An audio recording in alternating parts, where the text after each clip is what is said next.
3 orang ditetapkan tersangka dalam insiden penganiayaan terhadap driver oleh pelanggan Shopee Food di Bantulan, Kabupaten Sleman, Daerah Istimewa Yogyakarta, DIY. Satu tersangka merupakan pria bernama Takbirda alias T yang memesan makanan tersebut. Melansir dari Kompas.com, Minggu, 6 Juli 2025, dia ditetapkan sebagai tersangka penganiayaan terhadap driver Shopee Food yang mengantarkan makanan kepadanya.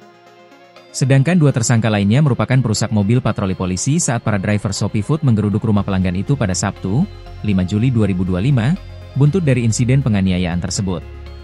Kasat Reskrim Polresta Sleman AKP Wahyu Agha Ari Septian mengatakan, ada 2 laporan polisi dalam 2 kejadian tersebut.